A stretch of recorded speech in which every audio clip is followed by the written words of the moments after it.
All right, listeners, we've got a bit of a news flash for you, coming straight from the world of AI voice technology.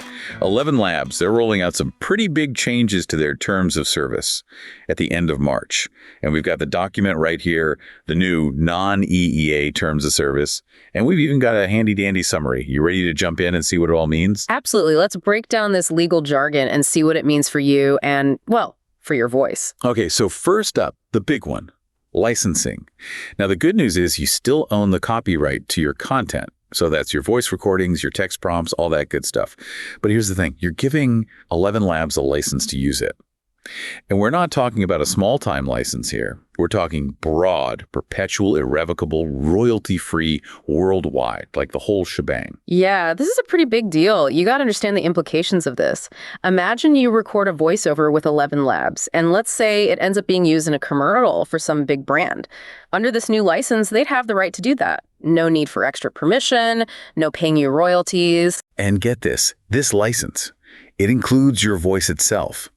I mean, they can use it to train their AI, they can modify it, they can even distribute it publicly. So think about that for a second. Your unique voice, out there in the digital world, being used in ways you might not have even thought about. You know, it really raises some questions about control and consent, right? I mean, they say they won't commercialize your voice on its own without your permission, but this license, it's so broad, there's a lot of room for interpretation there. It makes you think, about the value of your voice in the age of AI is becoming a commodity. And here's the thing. You can ask them to delete your personal data. And you can opt out of future AI training. But that opt-out, it only applies to future use. Anything you submitted before opting out, they still have the right to use it. It's almost like closing the barn door after the horse has bolted. That's a good way to put it. I think it highlights how important it is to be proactive. You need to understand what you're getting into before you even start using a platform like ElevenLabs. Now, let's talk about something that's become a bit as a trend in tech. This shift towards arbitration to resolve disputes. So basically, instead of going to court if you have a disagreement, these new terms, they really push for arbitration. And this is where it gets a little bit tricky. You see, arbitration, yeah, it can be faster and cheaper, but it also means giving up your right to a jury trial. Basically, you're agreeing to let a private arbitrator handle your case. And that might not always be the best thing for you. Yeah, and there's a really small window to opt out of this whole arbitration thing. You only have 30 days after the new terms kick in to say, no thanks, I want my day in court. It's a pretty short time frame. So mark your calendars. Don't miss that deadline. Because if you do, you could lose a pretty important legal right. And that's not the only thing that's going to leave people a little confused. These terms of service, they use some pretty broad language, like how they define commercial use. You're right. It's not exactly crystal clear. Which honestly is kind of concerning. What happens if I use ElevenLabs to do a voiceover for a personal project and then it takes off and becomes, a commercial thing? Yeah. Does that fall under these big, broad licensing terms? Well, that's the million-dollar question, isn't it? The thing is, the lack of clarity here, it could create a lot of gray areas and potentially some disputes down the road. If you're planning on using ElevenLabs for anything more than just personal projects, you might want to reach out to them directly, get some clarification, or even better, talk to an intellectual property lawyer. Better safe than sorry, right? Yeah, good advice. Mm-hmm. And speaking of extra terms, we can't forget about those supplemental terms they mentioned. They cover specific services like their voice library, beta services, and OEM agreements. And here's the thing about those supplemental terms. They carry the same weight as the main terms of service. So if there's any conflict, guess what? The supplemental terms win. They override the main terms. So it's like a legal pecking order within the document itself. You really got to read everything, not just the main part of the terms of service. Exactly. You got to be thorough. Take the voice library's addendum, for instance. It probably has a whole bunch of rules about how you can use voices from their library. And those rules, well, they could be even stricter than those general licensing terms we were just talking about. This is making my head spin, to be honest. It's a lot to keep track of. It definitely is. And it just goes to show you have to be an informed consumer. Especially with AI, It's changing so fast, and honestly, it's often operating in uncharted territory legally. All right, let's switch gears for a minute. Let's talk about something that's been making a lot of noise in the AI world lately. Yeah. Data deletion, the right to be forgotten. Now, the document does mention this, but it's not as simple as you might think. Right. You can ask ElevenLabs to delete your personal data, but remember that huge perpetual license we talked about? Yeah, that still applies even after you ask for your data to be deleted. So even if they wipe your recordings, your account information, all of that, they can still use anything that was created before you made the request. You got it. And there's another layer to this. Opting out of future AI training. You can do that, but again, it only affects stuff going forward. Anything you've already sent them, they can still use it to train their AI, even after you've opted out. You know, it almost feels like a bait and switch kind of thing. It definitely makes you wonder, doesn't it? How much control do you really have over your data? If they can keep using it even after you've asked them to delete it or you've opted out of future training. It definitely highlights something important, though. Yeah. You need to think carefully about the data you share with AI companies right from the start. It's like giving them a blank check. They get to decide how they use your voice, your data in the future. I couldn't agree more. It's a trade-off, and users need to be aware of it. The convenience, the power of these AI tools, well, it often comes at a price. And that price is giving up some control over your data. Okay, let's move on to another important part. Account responsibilities. The document is pretty clear on this. You're responsible for keeping your accounts secure. That's pretty standard these days for any online service, but it's worth highlighting because account security in the AI world is, well, it's paramount. Your account, it's like the key to all these powerful tools, and if it falls into the wrong hands, well, things could go south pretty quickly. I mean, it's not hard to imagine someone using ElevenLabs to create deepfakes or, some other shady synthetic media. Yeah. Stuff that could be used for bad things. So, yeah, protecting your account is absolutely crucial. And it's not just about keeping other people out of your account. You're also responsible for anything you give to ElevenLabs.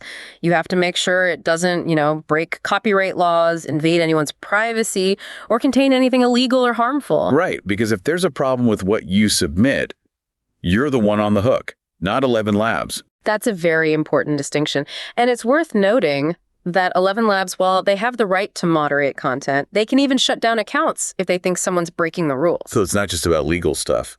You could lose access to the entire platform if you don't follow their rules. Exactly. It's a good reminder that, yeah, you own the content you create, but you're still playing by their rules. You're bound by their terms and how they choose to interpret them. They have the final say. Oh, and don't forget about the Japanese consumption tax, or JCT.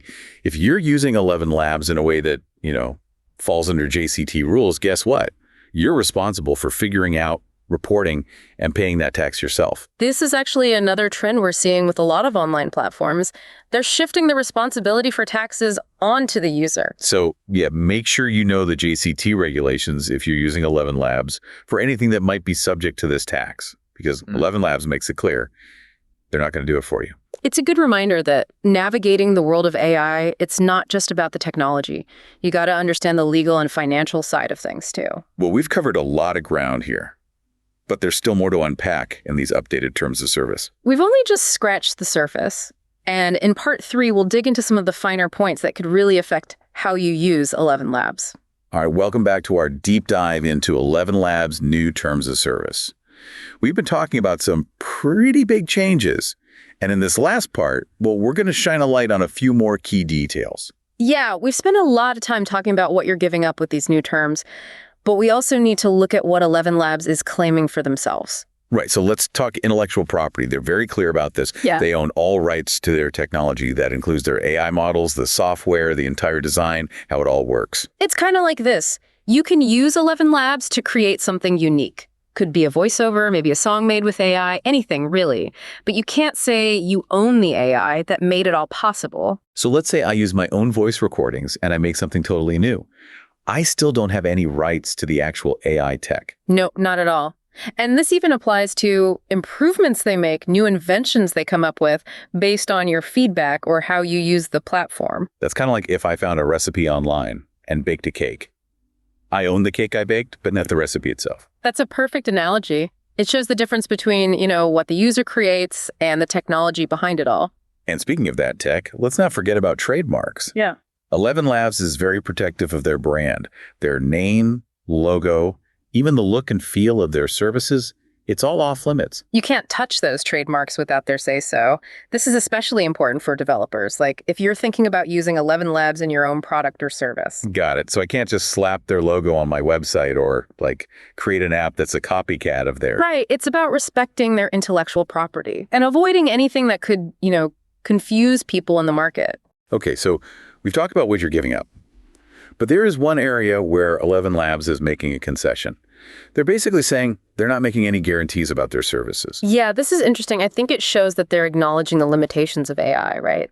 They're basically saying, we're doing our best to make a reliable and safe service, but we can't promise perfection. So they're not saying their AI will always create perfect speech, or that their services will be bug-free, glitch-free all the time. Exactly. And they're limiting their liability for damages, problems that might come from using their services, except in very specific cases. This is a really important point for anyone using ElevenLabs professionally.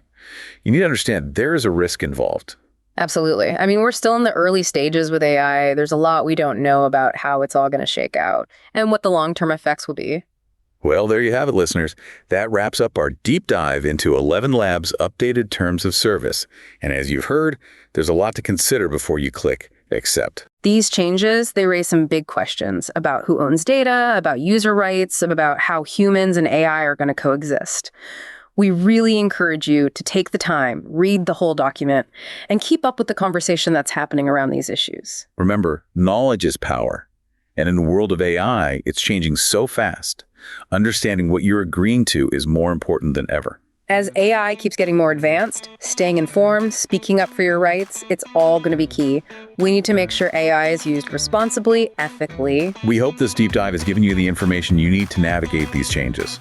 Until next time, stay curious, stay informed, and as always, happy creating.